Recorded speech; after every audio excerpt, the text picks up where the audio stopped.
Hello friends, இந்த ரோஹிணிலாம் சீக்கிரமே மாட்டி அவங்களாம் சிக்கி சின்ன பின்னம் ஆகணும் அப்படின்னு நினைக்கிறவங்க நம்ம வீடியோக்கு லைக் பண்ணிக்கோங்க. ஆமாங்க, ரோஹிணிக்கு 1000 பிரச்சனைகள் இருந்தாலும் முத்து அண்ட் மீனாவுக்கு தான் பிரச்சனைகளை ஏற்படுத்துகிறாங்க. அதனால் பார்த்திங்கன்னா கண்டிப்பாக அவங்க சீக்கிரமே மாட்டி ஆகணும் அப்படின்னு தான் நான் நினைக்கிறேன். நீங்கள் என்ன நினைக்கிறீங்க அப்படின்றத கண்டிப்பாக கமெண்ட்டில் சொல்லுங்கள். ஓகே, இன்றைக்கி எபிசோடில் நடந்த முக்கியமான விஷயங்கள் என்னென்ன அப்படின்னு சொல்லி ஃபஸ்ட்டு பார்த்துடலாம். இன்றைக்கி எபிசோடில் பார்த்தீங்கன்னா மீனா முத்து இவங்க 2 பேரும் காலேஜுக்கு போகிறாங்க. காலேஜுக்கு போய் சத்யாவுக்காக பேசணும் அப்படின்னு சொல்லிட்டு முத்து முடிவு பண்ணியிருக்காரு இல்லையா. அந்த மாதிரி பிரின்ஸிபலை போய் பார்க்க போகிறதுக்காக போகிறாங்க. ஆனால் அவர் என்ன பண்ணுறாருன்னு பார்த்தீங்கன்னா, இன்றைக்கி பார்க்க மாட்டார், அவர் சனிக்கிழமை தான் பார்ப்பார், நீங்கள் போயிட்டு சனிக்கிழமை வாங்க அப்படின்ற மாதிரி சொல்லிடுறாங்க. நம்ம என்ன எதிர்பார்த்தோம் அப்படின்னு பார்த்திங்கன்னா, இன்றைக்கே சத்யாவோட இந்த பிரச்சனைகள்லாம் முடிஞ்சிரும் அப்படின்னு தான் நம்ம நினச்சோம். ஆனால் பார்த்திங்கன்னா இதையே ஒரு பெரிய பிரச்சனை ஆக்குறாங்க அப்படின்றது இன்றைக்கி எபிசோடில் நமக்கு பார்க்கும்போது தான் தெரியுது. ஸ்டார்டிங்கில் என்ன காமிக்கிறாங்க அப்படின்னு பார்த்திங்கன்னா, நம்ம மீனா இருக்காங்க இல்லையா, மீனா வீட்டில் வேலை பார்த்துட்டு இருக்காங்க. அப்போ விஜயாவும் அந்த இடத்துல இருக்காங்க. அப்போ ஒரு பார்சல் வருது. பார்சல் யாருக்கு வருது அப்படின்னு சொல்லி பார்த்தீங்கன்னா, ஸ்ருதின்றவங்களுக்கு வருது. அப்போ உடனே மீனா என்ன கேட்குறாங்கன்னா, யாருக்கு பார்சல் அப்படின்னு கேட்கும்போது, ஸ்ருதி அப்படின்னு சொன்னோடனே, ஸ்ருதி என்னுடைய தங்கச்சி தான், நீங்கள் என்கிட்ட கொடுங்க அப்படின்ற மாதிரி சொன்னோன்னே சரின்னு சொல்லிட்டு கொடுக்குறாங்க. மீனா சைன் பண்ணுறதுக்கு போகிறாங்க. அப்போ விஜய் அந்த இடத்துக்கு வந்துடுறாங்க. வந்துட்டு என்ன இது, என்ன வாங்குற அப்படின்ற மாதிரி கேட்டோன்னே, இல்லை ஸ்ருதிக்கு பார்சல் வந்திருக்கு, அதை தான் வாங்கிட்டு இருக்கேன் அப்படின்ற மாதிரி மீனா சொல்கிறாங்க. நீ எல்லாம் ஒன்றும் வாங்க வேண்டாம் அப்படின்ற மாதிரி சொல்லிவிட்டு, பார்சலை ஏன்ட்ட கொடுப்பா, அவள் என்னுடைய மருமக, உன்னை யாரடி முதல்ல பார்சலை வாங்க சொன்னா அப்படின்ற மாதிரி மீனா அந்த இடத்துல அவங்க அசிங்கப்படுத்துகிற மாதிரி பேசுகிறாங்க.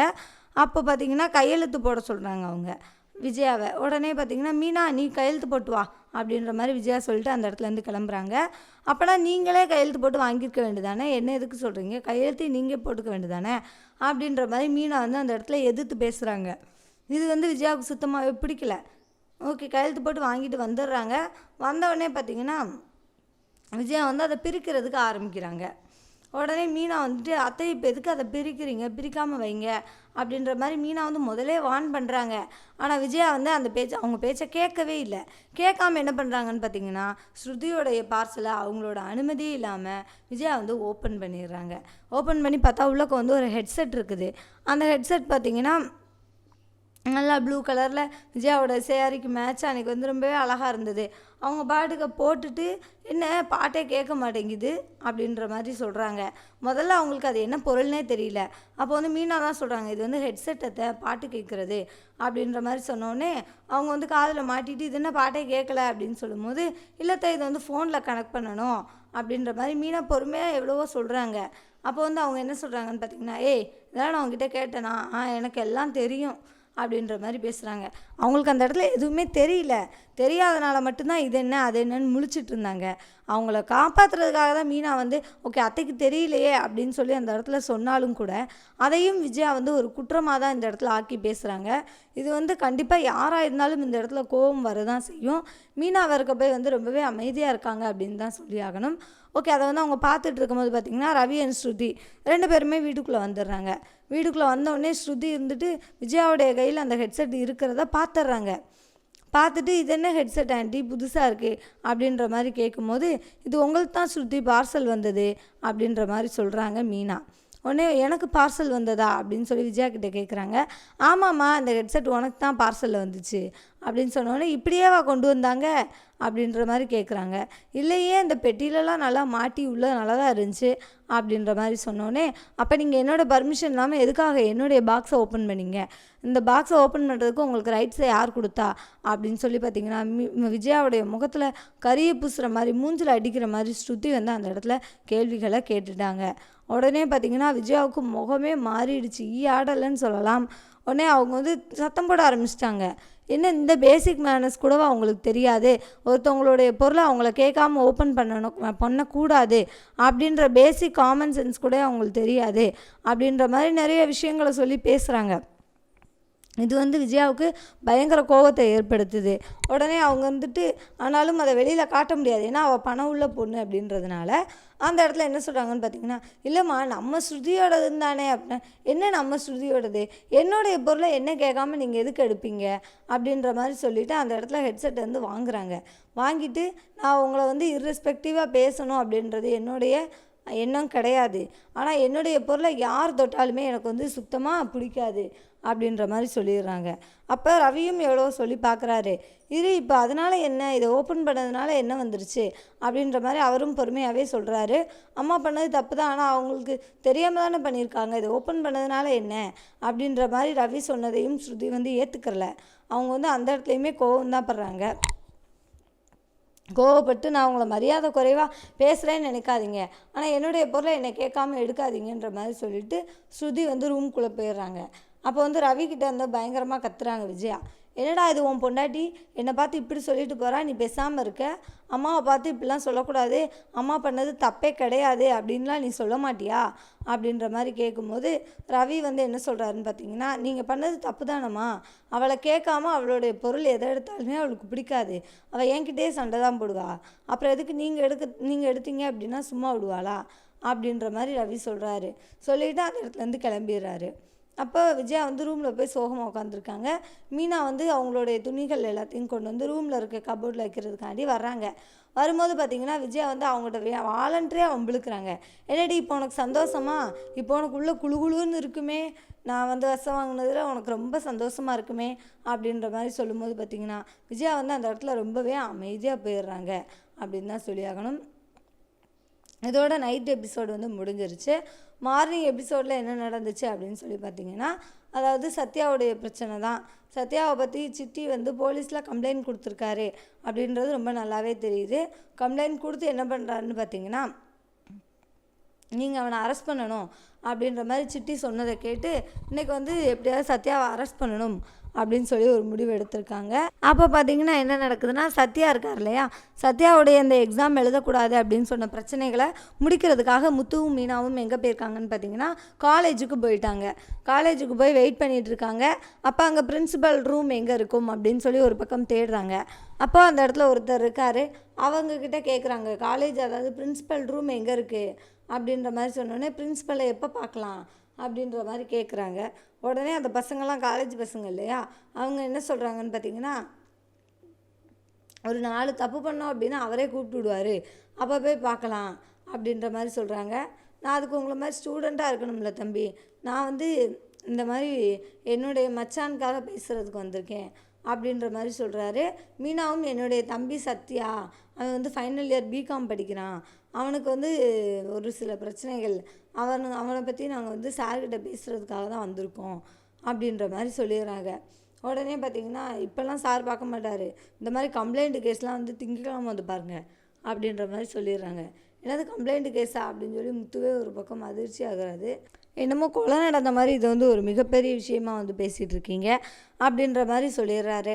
அதுக்கப்புறம் பார்த்திங்கன்னா, இல்லை சார், இந்த மாதிரி ஒரு பையனுடைய வாழ்க்கை சம்மந்தப்பட்டது, ஒரு பையனோட படிப்பு சம்மந்தப்பட்ட விஷயம், நாங்கள் அதனால் கண்டிப்பாக சார் அன்றைக்கி பார்த்தே ஆகணும் அப்படின்னு சொல்லி முத்துவும் மீனாவும் எவ்வளோ தூரம் கேட்குறாங்க. அதனால் ஓகே சரி, நான் உங்களுக்காக திரும்ப இன்னொரு டைம் போய் கேட்குறேன் அப்படின்ற மாதிரி சொல்லிவிட்டு அவரும் உள்ளே போய் கேட்குறாரு. அப்போ பார்த்திங்கன்னா அவர் வந்து திட்டி அனுப்பிடுறாரு. வெளியில் வந்து அவர் வந்து யதார்த்தத்தை சொல்கிறாரு, இங்கே பாருங்கள், அவர் வந்து நீ கண்டிப்பாக பார்க்க மாட்டார், அப்படியே பார்த்தாலும் உங்களுடைய தம்பி வந்து நான் ஃபெயில் பண்ணி விட்ருவேன் அப்படின்ற மாதிரி விஷயங்களை தான் திரும்பவுமே சொல்லுவாரே தவிர அவர் வந்து பொறுமையாக அவங்கக்கிட்ட பேச மாட்டார். இந்த மாதிரி விஷயங்கள், இந்த மாதிரி கேஸ் எல்லாமே வந்து என்ன பண்ணுறாருன்னு பார்த்தீங்கன்னா சனிக்கிழமை தான் பார்க்குறாரு. நீங்கள் போயிட்டு வாங்க அப்படின்ற மாதிரி சொன்னோன்னே, இல்லை அடுத்த வாரத்தில் எக்ஸாம் இருக்குது அப்படின்ற மாதிரி சொல்கிறாங்க. இல்லை இதுக்கு மேலே என்னால் முடியாது, இதுக்கு மேலே நான் போனேன்னா ஃபைலை தூக்கி என் மூஞ்சிலே எறிவார், அதனால் நான் போக மாட்டேன் அப்படின்ற மாதிரி சொன்னோன்னே முத்துவுக்கும் மீனாவுக்கும் என்ன பண்ணுறதுனே புரியல. எப்படியாவது இந்த ஹெட்மாஸ்டரை பார்க்கணுமே, அவர்கிட்ட பேசணுமே அப்படின்னு சொல்லிட்டு அவங்க ஒரு பக்கம் அமைதியாக நின்றுக்கிட்டு இருக்காங்க. அப்போ பார்த்திங்கன்னா அந்த பிரின்ஸிபல் வந்து வெளியில் வர்றாரு. வெளியில் வந்தோடனே பார்த்திங்கன்னா முத்துவும் மீனாவும் அவர்கிட்ட போய் எப்படியாவது பேசிடலாம் அப்படின்னு சொல்லிட்டு வேகமாக கிளம்புறாங்க. அப்போ வந்து அந்த வாட்ச்மேன் என்ன பண்ணுறாருன்னு பார்த்தீங்கன்னா, உள்ளெல்லாம் போகக்கூடாது, அவர்கிட்டலாம் பேசக்கூடாது அப்படின்ற மாதிரி சொல்லி நிப்பாட்டி வச்சிடுறாங்க பழையபடியும். இது வந்து முத்துவன் மீனாவுக்கு ரொம்பவே கஷ்டமாக இருக்குது. என்ன பண்ணுறதுனே அவங்களுக்கு வந்து புரியல. எப்படியாவது இந்த சூழ்நிலையிலேருந்து சத்யாவை வந்து வெளியில் கொண்டு வந்தே ஆகணும் அப்படின்ற கட்டாயத்தில் முத்துவும் மீனாவும் இருக்காங்க. அந்த கட்டாயத்துக்கு தான் அவங்க தள்ளப்பட்டிருக்காங்க. ஸோ இதுலேருந்து எப்படி மீண்டு வரலாம் அப்படின்ற யோசனைகள் அவங்களுக்கு பலவிதமாக அவங்களோட மைண்டில் ஓடிக்கிட்டு இருக்கு. அப்போ வந்து முத்து என்ன சொல்கிறாருன்னு பார்த்தீங்கன்னா, அந்த பிஏ இருக்கார் இல்லையா, அவரை கூப்பிட்டு அண்ணே வாங்கண்ணே டீ சாப்பிட போவோம் அப்படின்ற மாதிரி சொன்னோடனே, நான் எதுக்கு திடீர்னு டீ சாப்பிட அது உங்கள் கூட வரணும் அப்படின்ற மாதிரி கேட்டோடனே, இல்லைண்ணே வாங்க சும்மா வாங்க டீ குடிச்சிங்கன்னா உங்களுக்கு வந்து 200 தருவேன் அப்படின்ற மாதிரி சொல்லி அந்த இடத்துலேருந்து கூப்பிட்டு போயிடுறாரு. அப்போ டீ சாப்பிடும்போது என்ன பேசுகிறாங்கன்னு பார்த்தீங்கன்னா, இவர் வந்து ரொம்பவே ஸ்ட்ரிக்டானே இப்போ வந்திருக்கு அந்த சார் அப்படின்னு கேட்டோடனே, ஆமாம் அவர் வந்து பயங்கர ஸ்ட்ரிக்ட்டு அப்படின்ற மாதிரி சொல்லிடுறாங்க. உடனே முத்துவுக்கும் மீனாவுக்கும் அப்போனா இவர் எப்படி கன்வின்ஸ் பண்ணுறது அப்படின்னு யோசிச்சுக்கிட்டே இருக்காங்க. அப்போ பேசிகிட்டே இருக்கும்போது அவன் வந்து அந்த பியூன் வந்து ஒரு டாபிக் சொல்கிறாரு. அப்படி என்னன்னு பார்த்தீங்கன்னா, அவருக்கு வந்து ஒரு பொண்ணு இருந்தது. அப்போ வந்து அவர் நல்லா தான் இருந்தார். முதல்ல அவர் இப்படியெல்லாம் இல்லை, எரிஞ்செல்லாம் விழுக மாட்டார், நல்லா இருப்பார். அப்போது அவருக்கு வந்து ஒரு பொண்ணு இருந்தது. அந்த பொண்ணு அவங்க ஸ்டேட்டஸ்க்கு ஈக்குவலாக தான் ஒரு பையனை வந்து மேரேஜ் பண்ணிக்கிட்டா.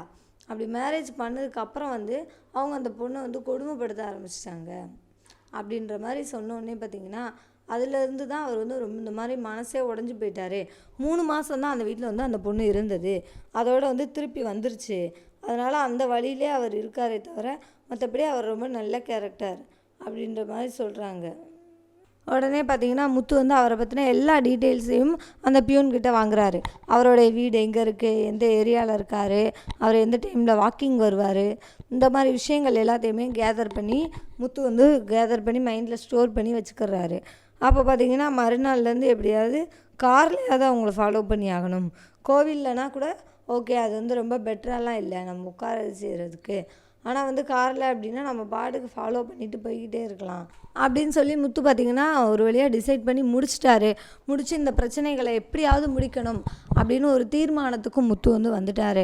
அப்போது கடைசியாக ஃபைனலாக என்ன பண்ணுறாரு அப்படின்னு பார்த்திங்கன்னா, அவர் வந்து காலையில் வாக்கிங் போவார், இந்த டைமுக்கு போவார் அப்படின்ற மாதிரி சொன்னோன்னே பார்த்திங்கன்னா, வாக்கிங் போகிற இடத்துக்கு முத்து வந்து ரெடியாக போய் நின்றுக்கிட்டு இருக்காரு.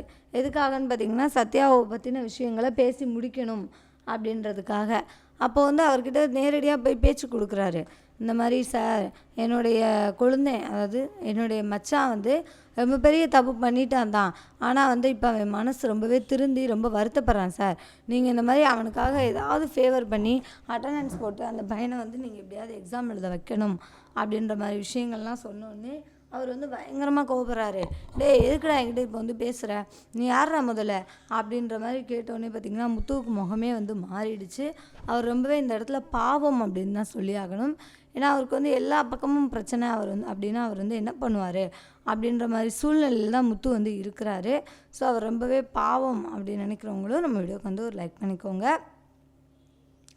அதுக்கப்புறம் என்ன நடக்குது அப்படின்னு சொல்லி பார்த்திங்கன்னா, அவர் வந்து போலீஸ்க்கு கால் பண்ணிடுறாரு. அந்த ஹெட் மாஸ்டர் அதோட விட்டாரான்னு பார்த்தீங்கன்னா, போலீஸ்க்கு கால் பண்ணி ஒரு ஹஸ்பண்ட் அண்ட் ஒய்ஃப் 2 பேரும் வந்து என்னை வந்து மிரட்டுறாங்க, என் உயிருக்கு உத்தரவாதம் இல்லை அப்படின்ற மாதிரி சொல்லி ஏமாற்றி போலீஸை வந்து முத்து வந்து அரெஸ்ட் பண்ண வைக்கிறதுக்காக பிளான் போடுறாரு.